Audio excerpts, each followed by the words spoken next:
आसाराम बापू अभी भी जेल में क्यों हैं? सवाल आपका, जवाब हमारा। हिंदुस्तान में अधिकतर लोगों में एक धारणा बनी रहती है कि कोई व्यक्ति जेल में है तो समझो कि वे अपराधी होगा, लेकिन ये बात सभी जगह लागू नहीं होती। कुछ व्यक्ति जेल में होते हैं तो उसके पीछे और भी बहुत कारण होते हैं। कई बार राष्ट्र और संस्कृति का कार्य करने पर जेल भेजा है। स्वदेशी अभियान आंदोलन, इसके अंतर्गत बापू आसाराम जी आयुर्वेद विज्ञान को लोगों की जीवन शैली में वापस लाए और गरीबों को उच्च गुणवत्ता वाली और सस्ती दवाइयां उपलब्ध करवाई।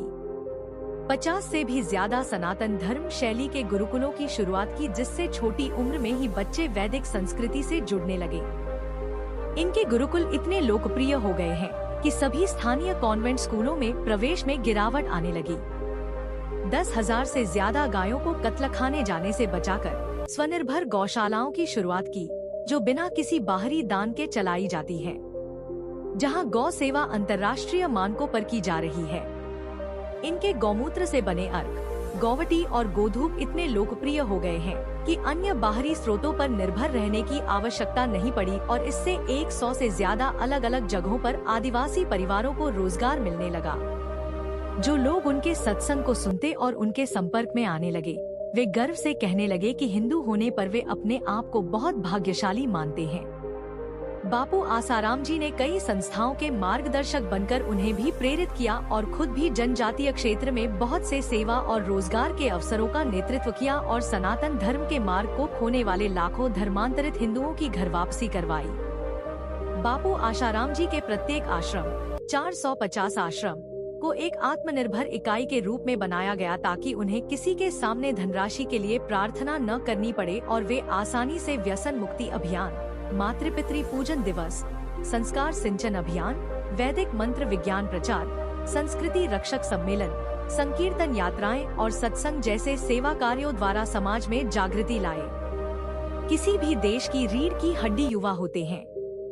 हिंदू संत आसाराम जी बापू ने युवाधन सुरक्षा अभियान, दिव्य प्रेरणा प्रकाश द्वारा युवाओं को संयमित जीवन का महत्व समझाया।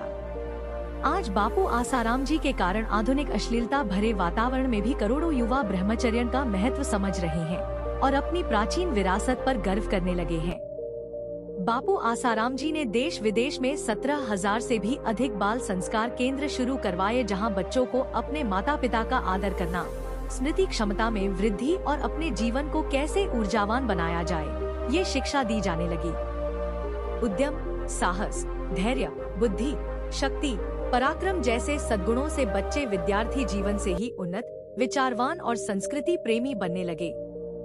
हमारी खोई हुई गरिमा और संस्कृति की महिमा को जनमानस के हृदय में पुनः स्थापित करने के लिए समाज में वैश्विक आंदोलन के रूप में प्रस्तुत किया गया। 14 फरवरी वैलेंटाइन डे को मातृपितृ पूजन दिवस और 25 दिसंबर क्रिसमस डे को तुलसी पूजन दिवस, और करोड़ों लोग इस दिन 14 फरवरी को मातृपितृ पूजन दिवस और 25 दिसंबर को तुलसी पूजन दिवस मनाने लगे।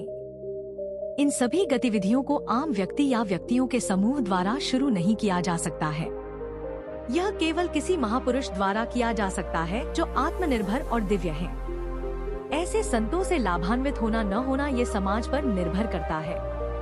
विकल्प हमारा है, क्योंकि आत्मरामी संतों को हमसे किसी चीज की आवश्यकता नहीं है और न ही उनको कोई घाटा है, पर उनकी उपेक्षा करने से समाज को आने वाले समय में बहुत बड़े नुकसान का सामना करना पड़ेगा। तो अब सवाल यह है, पिछले 50 साल से देश और संस्कृति की सेवा करने वाले बापू आसाराम जी को जेल क्यों भेजा गया? सब जानते हैं कि भारत को 1947 में आजादी मिली, पर पर्दे के पीछे का सत्य कोई नहीं जानता।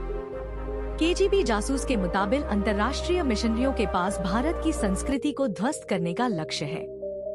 असल में वे दुनिया पर शासन करना चाहते हैं, पर किसी भी देश को नष्ट करने के लिए सबसे पहले उस देश की संस्कृति को नष्ट करना होता है, और इसलिए वे उस देश की संस्कृति को नष्ट करने के लिए देश के प्रति वफादार नेताओं और संतों पर हमला करते हैं। जैसे सुभाष चंद्र बोस, लाल बहादुर शास्त्री, राजीव दीक्षित और संत लक्ष्मणानंद जी आदि की कैसे मृत्यु हुई आज तक पता नहीं चला, जिसके कारण वे आज भी जेल में हैं, और अगर उनको बाहर निकालेंगे तो फिर से धर्मांतरण वालों और मल्टीनेशनल कंपनियों की दुकानें बंद हो जाएगी। अगर देश को बचाना चाहते हैं तो भारतीयों को एकजुट होना चाहिए। लेकिन केजीबी के जासूसी प्रभावित लोगों का मीडिया द्वारा ब्रेन वॉश किया गया है, इसलिए वे कभी भी सच नहीं पढ़ते और ना बोलते हैं। दोस्तों, इस विषय पर आपका क्या राय है कमेंट बॉक्स में जरूर बताएं। वीडियो पसंद आए तो लाइक करें। आज के लिए बस इतना ही, फिर मिलेंगे अगले वीडियो में। दोस्तों धन्यवाद।